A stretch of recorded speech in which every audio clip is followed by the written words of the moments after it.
हम लोग श्रीमद् भगवद गीता के 18वें अध्याय को आज शुरू कर रहे हैं। पहले इसकी महिमा पढ़ेंगे। आप पढ़िए, महिमा पढ़ पाओगे? तीसरी श्रीमद् भगवद गीता महात्म्य अध्याय 18। पार्वती ने कहा, मेरे प्रिय स्वामी, आपने मुझे श्रीमद् भगवद गीता के 17वें अध्याय की महिमा बताई है। अब आप कृपया मुझे श्रीमद् भगवद गीता के 18वें अध्याय की महिमा सुनाइए। भगवान शिव ने कहा, हे पार्वती, कृपया श्रीमद् भगवद गीता के 18वें अध्याय की महिमा सुनिए, जो वेदों से भी उत्कृष्ट है और असीमित आनंद प्रदान करने वाली है। जब यह किसी के कानों में प्रवेश करती है तो यह सभी भौतिक इच्छाओं को नष्ट कर देती है। शुद्ध भक्त के लिए यह दिव्य अमृत है। यह भगवान विष्णु का जीवन है और यह इंद्रादि देवताओं एवं सनक आदि प्रमुख महान योगियों के हृदयों के लिए सांत्वना है। जो इसका पाठ करता है वह यमराज के दूतों को दूर भेज देता है। ऐसा कोई अन्य पाठ नहीं है जो इतना शीघ्र सभी पापों को नष्ट कर सकता हो और इस जगत के 3 तापों से व्यक्ति को मुक्त कर सकता हो। अब अत्यंत भक्तिपूर्वक इसे सुने। मेरु पर्वत की सबसे शीर्ष शिखर पर अमरावती है, जिसे विश्वकर्मा ने बनवाया था। उस स्वर्गीय राज्य में भगवान इंद्र अपनी पत्नी शची के साथ देवताओं द्वारा सेवित होते हैं। एक दिन जब भगवान इंद्र शांति से बैठे थे तो उन्होंने देखा कि एक बहुत ही सुंदर व्यक्ति वहां पहुंचा, जिसकी भगवान विष्णु के सेवक सेवा कर रहे थे। जब देवराज इंद्र ने उस सुंदर युवा व्यक्ति को देखा तो वह तत्क्षण अपने सिंहासन से भूमि पर गिर गए। उस समय इंद्र की पूजा कर रहे उन देवताओं ने इंद्र के मुकुट को उठाया और उस नए सुंदर व्यक्ति के सिर पर रख दिया। इसके बाद स्वर्गीय देवताओं एवं अन्य निवासियों ने नए इंद्र की आरती करना प्रारंभ कर दिया और उसके लिए अद्भुत गीत गाने लगे। वहां आकर महान ऋषियों ने अपना आशीर्वाद अर्पित करके वैदिक मंत्रों का पाठ किया और गंधर्वों और अप्सराओं ने प्रसन्नता से गाना और नृत्य करना प्रारंभ कर दिया। इस तरह नए इंद्र ने, जिन्होंने सामान्यतः 100 अश्वमेध यज्ञ नहीं किए थे जो इंद्र बनने के लिए आवश्यक होते हैं, स्वर्गीय देवताओं और अन्य निवासियों द्वारा प्रदान की गई सैकड़ों विभिन्न प्रकार की सेवाओं का आनंद लेना शुरू कर दिया। जब पूर्व इंद्र ने यह देखा तो वह बहुत आश्चर्यचकित हो गए। उन्होंने स्वयं से सोचना शुरू कर दिया, इस व्यक्ति ने कभी भी कुएं या कुंड नहीं खुदवाए हैं और न ही दूसरों के कल्याण के लिए और पेड़ लगाए हैं। नहीं, हाँ, कुंड नहीं खुदवाए हैं और न ही दूसरों के कल्याण के लिए पेड़ लगाए हैं। और जब सूखा पड़ा तो उसने दान में अनाज उपलब्ध नहीं कराया। उसने कभी भी पवित्र स्थानों में कोई अग्नि यज्ञ या महान दान नहीं किया। तो वह मेरा पद प्राप्त करने में कैसे सफल रहा? पूर्व इंद्र अपने मन में बहुत अशांति का अनुभव करते हुए भगवान विष्णु से प्रार्थना करने के लिए क्षीर सागर को चले गए। जब वह भगवान विष्णु के दर्शन प्राप्त करने में सफल रहे तो उन्होंने उनसे पूछा, मेरे प्रिय भगवान विष्णु, भूतकाल में मैंने कई यज्ञ और अन्य पवित्र कर्मों को किया, जिसके कारण मुझे स्वर्ग के स्वामी के रूप में स्थापित किया गया था। लेकिन इस समय एक और व्यक्ति वहां आया है और स्वर्ग के राजा के रूप में मेरी जगह ले ली है। इस व्यक्ति ने अपने जीवन में कभी भी कोई महान अद्भुत पुण्य कर्म नहीं किए और न ही उन्होंने कोई महान वैदिक यज्ञ किया था। तो यह कैसे संभव है कि वह मेरा सिंहासन प्राप्त करने में सफल रहा है? भगवान विष्णु ने कहा, मेरे प्रिय इंद्र, उस महान आत्मा ने श्रीमद् भगवद गीता के 18वें अध्याय का प्रतिदिन पाठ किया है। अपने जीवन की अवधि में प्रतिदिन उन्होंने इस अध्याय के 5 श्लोकों का पाठ किया और उसके कारण उन्होंने सभी प्रकार के पवित्र कर्मों और यज्ञों के परिणाम प्राप्त किए हैं और स्वर्ग के राजा के रूप में कई वर्षों तक आनंद लेने के बाद वह मेरे दिव्य धाम को प्राप्त कर लेगा। यदि आप भी श्रीमद् भगवद गीता के 18वें अध्याय का पाठ करते हैं तो आप भी मेरे दिव्य धाम को प्राप्त कर सकते हैं। भगवान विष्णु के वचन सुनने के बाद इंद्र ने एक ब्राह्मण का रूप धारण कर लिया और गोदावरी नदी के तट पर गए, जहां उन्होंने कालेग्रानी नगरी को देखा, जो बहुत पवित्र है। उस स्थान पर अपने रूप में परम प्रभु कालेश्वर के रूप में स्थित हैं। इस नगर के करीब गोदावरी नदी के तट पर एक बहुत ही शुद्ध ब्राह्मण बैठा था जो बहुत दयालु था और वैदिक साहित्यों के सर्वोच्च लक्ष्य और रहस्य को समझ चुका था। प्रतिदिन वह उस स्थान पर बैठकर श्रीमद् भगवद गीता के 18वें अध्याय के श्लोकों का पाठ करते। जब इंद्र ने उसे देखा तो वह बहुत प्रसन्न हो गए। वह तुरंत उनके चरण कमलों में गिर गए और उनसे अनुरोध किया कि वह उन्हें श्रीमद् भगवद गीता का 18वां अध्याय सिखाएं। कुछ काल तक इंद्र श्रीमद् भगवद गीता के 18वें अध्याय के पाठ का अभ्यास करने के बाद विष्णुलोक के सर्वोच्च स्थान को प्राप्त करने में सफल रहे। जब उन्होंने उस स्थान को प्राप्त किया तो उन्हें अनुभव हुआ कि राजा इंद्र के रूप में देवताओं के साथ उन्होंने जो आनंद लिया था वह वैकुंठ के आनंद की तुलना में कुछ भी नहीं था। मेरी प्रिय पार्वती, इस कारण से महान ऋषियों ने विशेष रूप से श्रीमद् भगवद गीता के इस 18वें अध्याय का पाठ किया और ऐसा ही करके भगवान विष्णु के चरण कमलों को प्राप्त कर लिया। जो भी इस गीता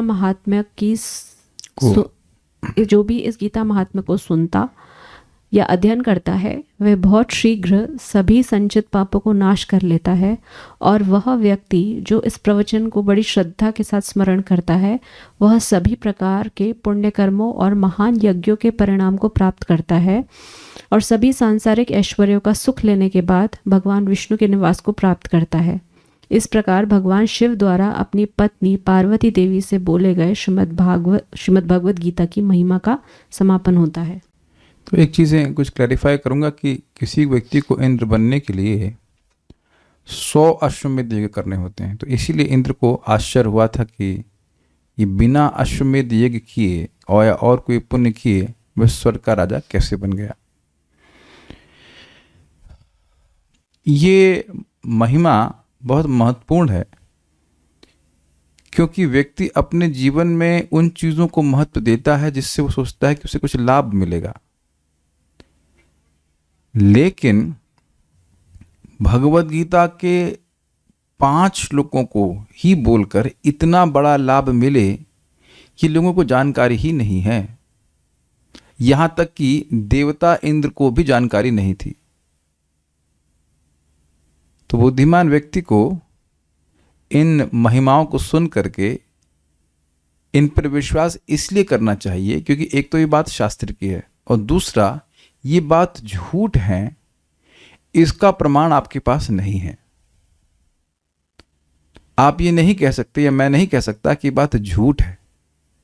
फिर वैकुंठ अगर वो व्यक्ति गया या इंद्र गए तो उसको तो आप ऑब्जेक्टिवली वेरीफाई नहीं कर सकते हैं कि मशीन ला के देखेंगे। तो ये एक बहुत बड़ा हमारा भाग्य है कि हम लोग रोज भगवद गीता को पढ़ पाते हैं, उसका पारायण कर पाते हैं, श्लोकों को समझ पाते हैं, and the future is very bright. एक प्रश्न होगा कि वह तुरंत क्यों नहीं जाते हैं वैकुंठ। देखिए, कुछ समय लगता है हृदय के अनर्थों को नष्ट होने में, भगवान के धाम जाने की उत्कंठा को जागृत होने में वही समय लगता है। बाकी ऐसा है नहीं कि वो जाएगा नहीं। तो उम्मीद है कि आप लोग सभी लोग 18वें अध्याय को सुनने पढ़ने के लिए उत्साहित होंगे, और जिनका कोई ऑब्लिगेशन नहीं है इस समय उनको मनोयोग से तो सुनना ही चाहिए। आप समझ गए मैं क्या कहना चाहता हूं। यदि आप इस समय किसी अन्य कार्य को करने के लिए बाध्य नहीं हैं तो भगवद गीता को सुनते समय बड़ा मन लगा कर सुनना चाहिए, क्योंकि लाभ आपके उस किसी भी कार्य से अधिक है। मैं समझा पा रहा हूं मैं क्या कह रहा हूं। ये कार्य जो है ये इतना बड़ा फल देने वाला है कि हम जो और कोई भी कार्य कर रहे हैं उससे अधिक फल देने वाला है। तो इसलिए बड़े मनोयोग से करना चाहिए, है ना। आपके पास 2 ऑप्शन है, ये कार्य करें वो कार्य करें, तो दोनों कार्यों में से क्या श्रेष्ठ है तो आप चेक करोगे उसका किसका फल अधिक है, तो वहां अपने मन को लगा लेते हैं। ये एक चमत्कारिक है और आपने ध्यान नहीं दिया, शायद या दिया होगा मुझे नहीं पता, कि वो जो व्यक्ति आया था जिसको इंद्र बना दिया गया वह पूरा 18वें अध्याय का पूरा पारायण नहीं कर रहा था, केवल 5 श्लोक पढ़ रहा था। और ऐसा नहीं कोई विशेष श्लोक, कोई भी 5 श्लोक पढ़ सकता था, वो सब अमृत हैं। और यह भी हमने सीखा कि केवल भगवद गीता का पाठ करने मात्र से व्यक्ति को सारे यज्ञ तपस्या का पुण्य मिल जाता है। उसी प्रकार से भगवान का नाम जप करने से, भगवान की सेवा करने से। ये बात नहीं समझते हैं लोग सामान्यतः। और आप लोग तो भक्त तो सब समझ रहे हो, लेकिन बाहर के लोग बड़ा बड़ा आडंबर करेंगे पुण्य प्राप्त करने के लिए, ये करना वो करना है, लेकिन कहो कि क्लास में आकर के भगवान के बारे में सुनो तो वहाँ उनकी श्रद्धा नहीं होती है। हम भक्तों को बुद्धिमान होकर के ये स्वीकार करना चाहिए। जैसे इंद्र ने अब भगवान की बात पे डाउट नहीं किया, भगवान भी तुमको बोले ही ना, भगवान ने बोला और परंपरा में हम गुरुजनों से सुन रहे हैं तो एक ही बात है ना। तो भगवान की बात पे विश्वास करके अब वह दोबारा अश्वमेध यज्ञ करके इंद्रपद की प्राप्ति के प्रयास नहीं किए, और ना ही भगवद गीता का उच्चारण करके वे इंद्रपद प्राप्त करने का प्रयास किए, भगवान के धाम को प्राप्त करने का प्रयास किया। ये बुद्धिमानी। और देख लीजिए स्पष्ट लिखा है कि जो सुख उनको वैकुंठ में मिला वो स्वर्ग का सुख उसके आगे कुछ भी नहीं था। तो आप सोच रहे होंगे मैं सब क्यों कह रहा हूं। देखिए किसी भी प्रचारक का मतलब जो प्रमाणिक है उसका एक बड़ा स्पेशल कर्तव्य है, वह श्रवण करने वाले को समझाए कि जब आप भक्ति कर रहे हैं तो अपना समय व्यर्थ नहीं कर रहे, क्योंकि ये सत्य है। लेकिन क्योंकि माया इसके जस्ट विपरीत प्रीचिंग करती है कि अरे क्या करोगे पारायण करके, कहीं 5 मिनट कुछ और कर लेते बार बार ये बोलती है, या कुछ और सुन लेते इत्यादि इत्यादि। ये तो महत्वपूर्ण नहीं है। तो अपने भाग्य का उदय कराइए। अच्छा है, हम लोग श्लोक को पढ़ेंगे। श्रील प्रभुपाद जी समझाते हैं कि वस्तुतः भगवद गीता तो 17वें अध्याय तक ही समाप्त हो गई है। 18वां अध्याय जो है वो एक प्रकार का रिवीजन है। जैसे आपने देखा ना, हर अध्याय के बाद हम लोग रिवीजन करते हैं। तो भगवद गीता में कर्म योग है, ज्ञान योग है, भक्ति योग है, ध्यान योग भी है। तो वो सभी चीज़ों का रिवीजन इसमें होगा। लिंक कुछ हमको बहुत क्लियर नहीं समझ में आ रहा था, बस इतना है कि भगवान ने अर्जुन को प्रेरित किया कि वो एक मतलब ऐसा प्रश्न करेंगे जिसमें सारी चीज़ों का समावेश हो जाएगा। आप देखेंगे गुणों के बारे में चर्चा हो जाएगी, बहुत सारी बातें आ जाएंगी, पूरी भगवद गीता का वो कह सकते हैं रिवीजन हो जाएगा। दूसरा अध्याय गीता का सार कहा जाता है, सार इन द सेंस नटशेल में सारी बात बताई जाती है, भक्ति योग वहाँ भी टच किया जाता है। और यहाँ पे भी जो बातें भगवान ने गीता में बताई उसको फिर से आप भगवान बताएंगे। तो भगवान की प्रेरणा से ही अर्जुन ने प्रश्न किया है। मेरे पीछे बोलिए। अर्जुन उवाच सन्न्यासस्य महाबाहो तत्त्वमिच्छामि वेदितुम्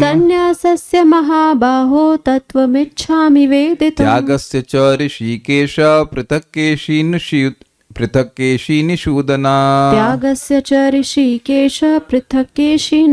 उवाच सन्न्यासस्य महाबाहो तत्त्वमिच्छामि वेदितुम् त्यागस्य च ऋषिकेश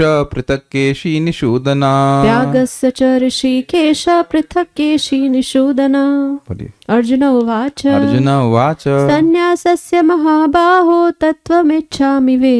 सन्न्यासस्य महाबाहो तत्त्वमिच्छामि वेदितुम् त्यागस्य च ऋषिकेश पृथक् केशी निषूदन। अर्जुन ने कहा, हे महाबाहु। कौन महाबाहु? भगवान श्री कृष्ण को कह रहे हैं। अभी तक महाबाहु अर्जुन कहा गया तो इसलिए भ्रम हो जाता है कि महाबाहु किसको कह रहे हैं। भगवान श्री कृष्ण को महाबाहु कह रहे हैं और एक विशेष प्रयोजन से कह रहे हैं। अभी आप देखिएगा। मैं त्याग का उद्देश्य जानने का इच्छुक हूं, और हे केशी निषूदन अर्थात केशी दैत्य को मारने वाले, हे ऋषिकेश, मैं त्यागमय जीवन यानी संन्यास आश्रम का भी उद्देश्य जानना चाहता हूं। कई बार यूट्यूब पे लोग प्रश्न करते हैं, हम संन्यास लेना चाहते हैं, क्या करना चाहिए? तो संन्यास का अर्थ प्राय समझते नहीं, संन्यास का मतलब क्या है। तो ये प्रश्न है, हमको उत्तर नहीं देने, खाली प्रश्न है। अर्जुन उवाच, अर्जुन ने कहा, महाबाहो, हे महाबाहो श्री कृष्ण, ऋषिकेश, हे ऋषिकेश अर्थात मेरे इंद्रियों के सभी इंद्रियों के स्वामी, ऋषिक मतलब इंद्रियों और ईश मतलब नियामक, केशी निषूदन अर्थात हे केशी निषूदन, संन्यासस्य च त्यागस्य, संन्यास के और त्याग के तत्वम यानी तत्व को यानी सत्य को पृथक वेदितुम पृथक रूप से जानने की इच्छामी यानी इच्छा करता हूँ। यानी कि पृथक रूप से ये बताइए कि त्याग क्या है और संन्यास क्या है वास्तविक रूप से। तत्व का मतलब होता है इसका वास्तविकता क्या है, ये समझाइए। अर्जुन वाचा, अर्जुन ने कहा, संन्यासस्य महाबाहो, संन्यास का हे महाबाहो, तत्वम इच्छामि वेदितुम, मैं तत्व जानना चाहता हूँ। त्यागस्य च ऋषिकेश, और त्याग का भी तत्व जानना चाहता हूँ। हे इंद्रियों के स्वामी पृथक केशी निषूदना, उन दोनों को मैं पृथक पृथक रूप से समझना चाहता हूँ। अगर ये अलग अलग है तो अलग अलग बताइए, और अगर ये एक जैसे हैं यानी पर्यायवाची हैं तो बता दीजिए। मतलब एक ही बात है तो ठीक है।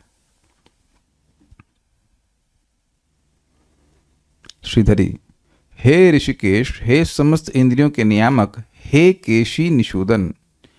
ये केशी नाम का एक दैत्य था जिसको भगवान ने अपने हाथ से मारा था, अपनी बाहु से मारा था। ये भगवान को खाने के लिए आया था, ये घोड़े के रूप में था, और भगवान ने कैसे मारा था वो हम दिखाते हैं। यह केशी निषूदन नाम भगवान का इसलिए पड़ा क्योंकि घोड़े की होना चाहिए, घोड़े की आकृति वाला केशी नामक महान दैत्य जब युद्ध में अपना मुंह बाकर भक्षण करने के लिए आया था, वृंदावन में हुआ था, यहीं पे केशी तीर्थ है, केशी घाट, तब उसके फैले हुए मुख में अपनी बाईं भुजा को घुसाकर उसी बढ़ी हुई भुजा के द्वारा भगवान ने तत्काल ही उसे ककड़ी के फल की भांति चीर कर मार डाला था।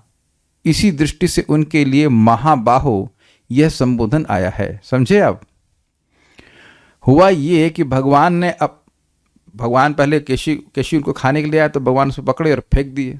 वो बहुत गुस्सा हुआ, फिर आया तो अपना मुंह बाया, मुंह मतलब मुंह फैला करके आया कि कृष्ण को खा जाऊंगा। तो भगवान अपने बाएं हाथ को मुंह में डाल दिए, और उसके बाद अपने उनका बाएं हाथ विस्तारित होने लगा, और विस्तारित होने लगा, फैलने लगा। फैलते फैलते जो केशी था वो ऐसे फट गया। मतलब जैसे आप देखेंगे कि कोई करकटी बोला जाता है, ककड़ी है, वो जब बहुत पक जाती है तो बीच से फट जाती है, तो ऐसे वो फट गया। तो कह रहे हैं क्योंकि महाबाहु भगवान श्री कृष्ण को इसलिए कह रहे हैं क्योंकि उनकी बाहु ने इतना विस्तार किया तो महाबाहु हो गई थी, और इस कारण से वह केशी को अपनी बाहु से मार देते, इसलिए उनको महाबाहु कह रहे हैं, भगवान के इस गुण का स्मरण करते हुए। महाबाहु का लिंक केशी निषूदन से है, समझे आप? तीन संबोधन है, महाबाहु है, ऋषिकेश है और केशी निषूदन है। तो केशी निषूदन का लिंक सीधा समीपाद महाबाहु से कर रहे हैं कि भगवान ने अपनी बाहु को बड़ा करके महा करके केशी को मारा था, इसलिए उनको महाबाहु भी कह रहे हैं और केशी निषूदन भी कह रहे हैं। हमको बहुत अच्छा लगा था ये नोट। पूरी टीका नहीं रखा हूं, थोड़ा सा पॉइंट रखा हूं सारार्थ वर्षणी से। हे महाबाहु, आप अति बलशाली हैं और मैं किंचित बल संपन्न हूं। मतलब मैं भी महाबाहु हूं और आप भी हैं, लेकिन आप असीमित हैं। इस रूप में साम्य रहने के कारण आपके साथ मेरा सखा का संबंध है। मतलब हम दोनों लोगों के हाथ में, शरीर में बहुत बल है, इसलिए हम लोग की समता है। किंतु आपके सर्वज्ञत्व आदि धर्मों के साथ मेरा कुछ भी साम्य नहीं है। मतलब आप सब कुछ जानते हो और मैं ऐसा कुछ भी नहीं जानता। अतः आपके द्वारा प्रदत्त किंचित सख्य भाव के कारण ही मैं निशंक होकर आपसे प्रश्न करने में समर्थ हुआ हूं। यहां महाबाहु को एक्सपैंड करते हुए कह रहे हैं कि मैं भी महाबाहु हूं और आप भी महाबाहु। यद्यपि आप सर्वज्ञ हैं और मैं कुछ नहीं जानता, इसलिए मेरा प्रश्न करने का अधिकार है नहीं, मैं तो कुछ भी जानता नहीं हूं। लेकिन क्योंकि एक गुण हम लोग में समता वाला है, वो है बाहु का, मैं भी महाबाहु और आप भी महाबाहु हैं, तो इसलिए कुछ सख्य भाव होने के कारण मैं आपसे प्रश्न कर रहा हूं, प्रश्न करने की धृष्टता कर रहा हूं। उम्मीद है कि आप समझ पाए होंगे। नेक्स्ट, गीता भूषण टीका। गीता के 18वें अध्याय में भगवान सारे गीता के विषयों को सार रूप में प्रस्तुत करेंगे और भक्ति के रहस्य को प्रस्तुत करेंगे और भक्ति के अंतर्गत शरणागति को प्रस्तुत करेंगे। स्पष्ट है? संदेह से युक्त अर्जुन ने संन्यास शब्द के अर्थ के संबंध में पूछा, जिसके विषय में भगवान ने सर्वकर्माणि मनसा संन्यासास्ते सुखम वशी भगवद गीता 5.13 इत्यादि श्लोकों में वर्णन किया था। मतलब संन्यास के बारे में भगवान पहले ही वर्णन कर चुके हैं। ऐसा नहीं है कि भगवान ने संन्यास के बारे में नहीं बताया फिर उसके बारे में पूछ रहे हैं, बस इतनी बात कह रहे हैं। साथ यहां पे लिखा है सर्वकर्माणि मनसा संन्यासास्ते सुखम वशी। जो व्यक्ति सभी कर्मों को अपने मन के द्वारा त्याग देता है तो वह सुख से पूर्वक रहता है। वशी मतलब अपने इंद्रियों को वश में किए रहता है। तो वहां पे संन्यास के बारे में कुछ बोले थे भगवान।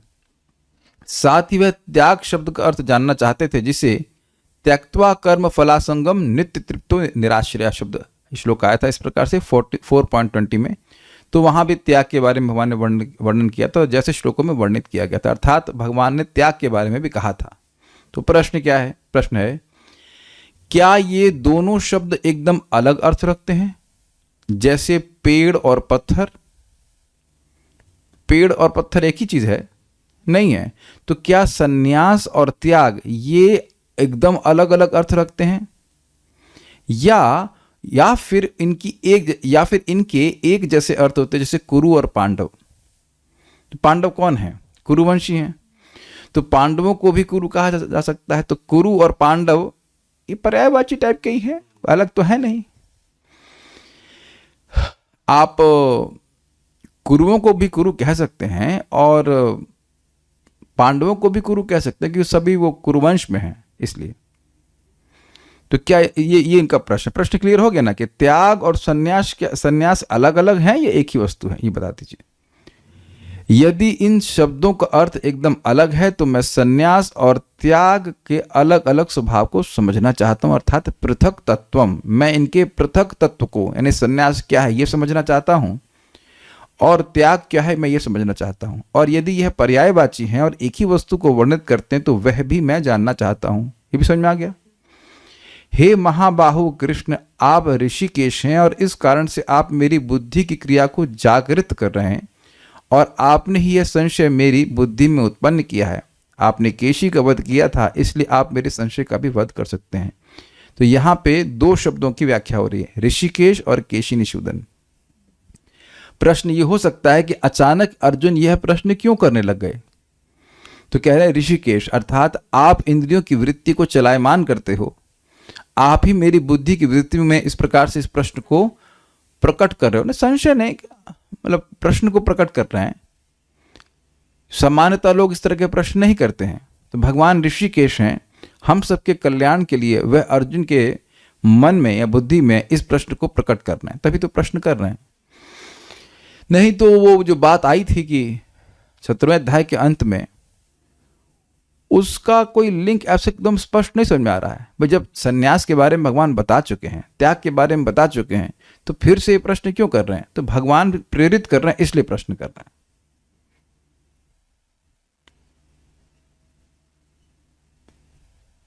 सत्रहवें अध्याय के अंत में तो इस बात में हुई थी ना कि अश्रद्धया हुतम दत्तम तपस्तप्तम त्रिविधम रई न, क्या था श्लोक? अश्रद्धया हुतम तप्तम, क्या श्लोक था?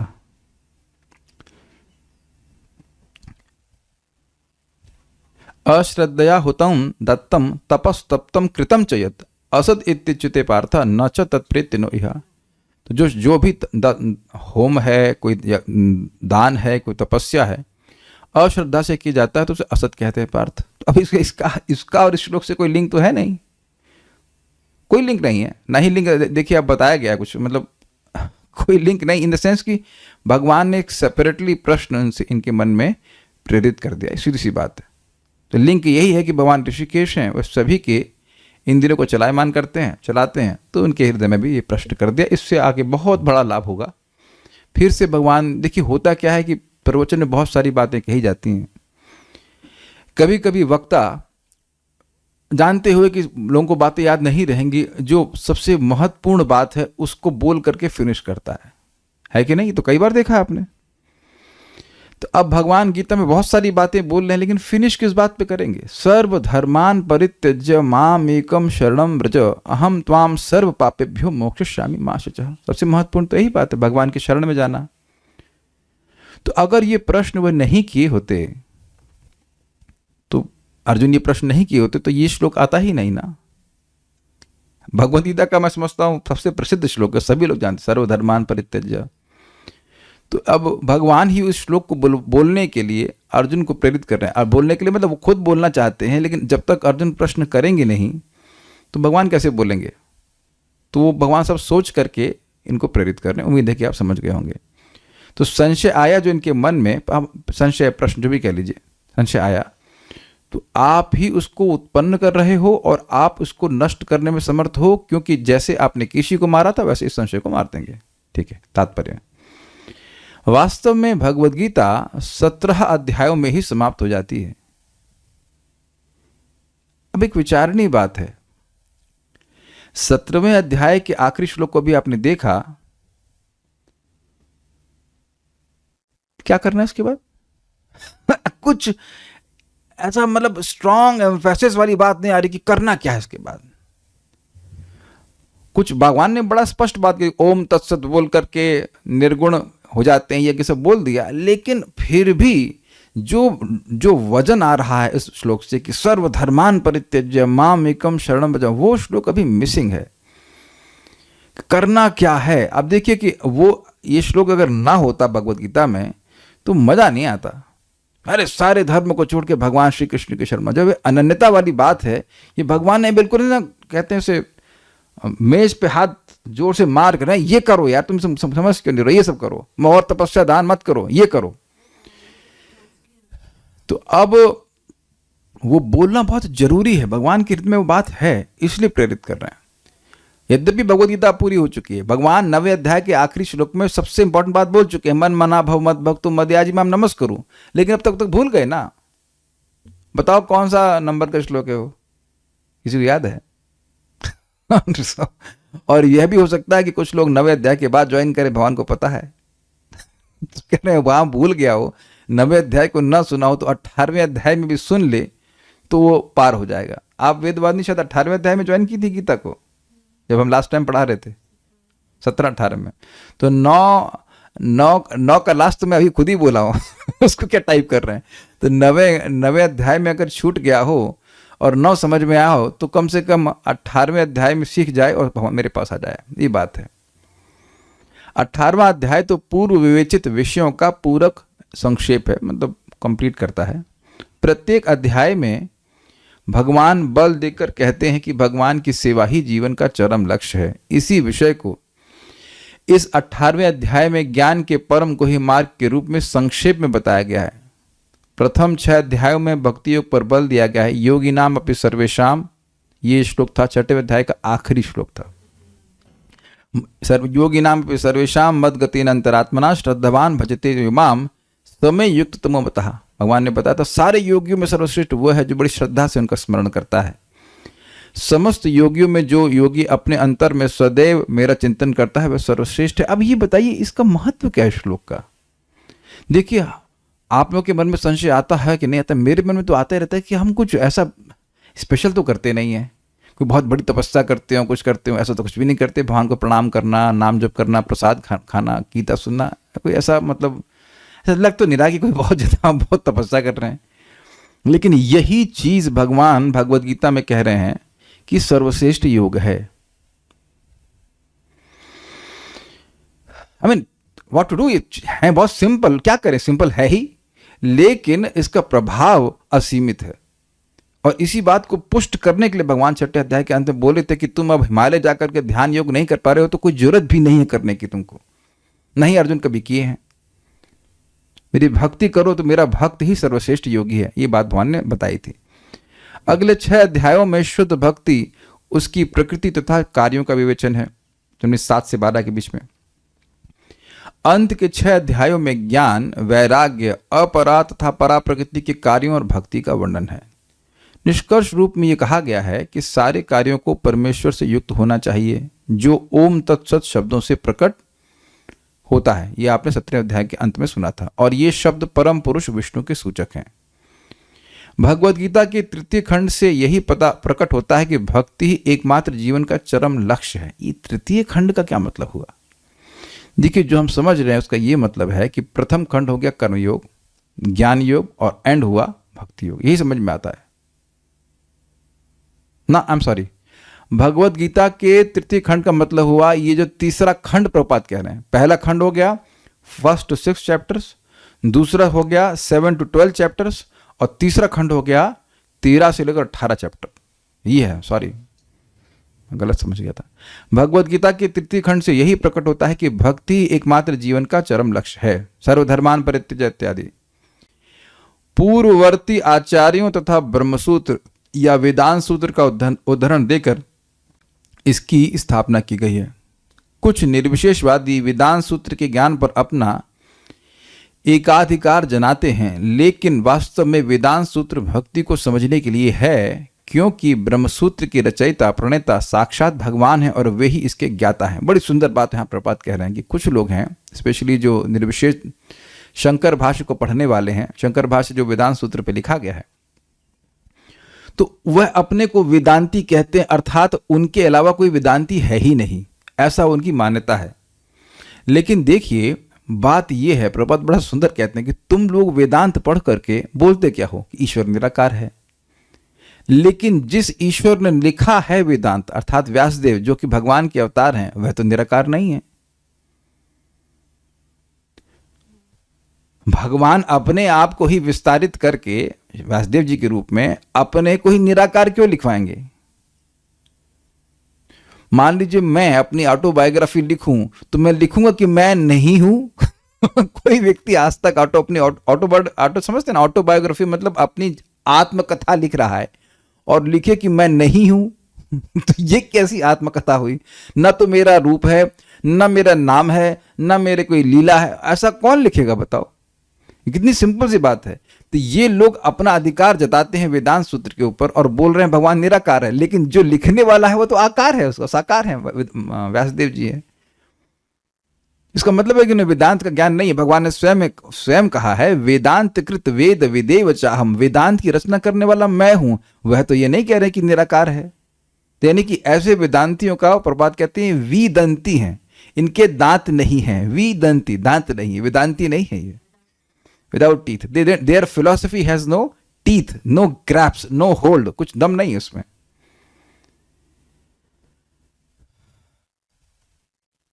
इसका वर्णन 15वें अध्याय में हुआ है। क्या हुआ था अभी मैंने बोला आपको, वेदैश्च सर्वेर अहम एव वेद्यो वेदांत कृत वेद विदेव चाहम। सारे वेदों का लक्ष्य मुझे जानना है। प्रभुपाद बड़ी सुंदर बात कहते हैं, आज मैं सुन रहा था कि देखिए, जिस व्यक्ति ने को ये बिलीव हो गया, जिस व्यक्ति को ये विश्वास हो गया कि कृष्ण भगवान हैं, उसको वेद पढ़ने की कोई भी जरूरत नहीं है।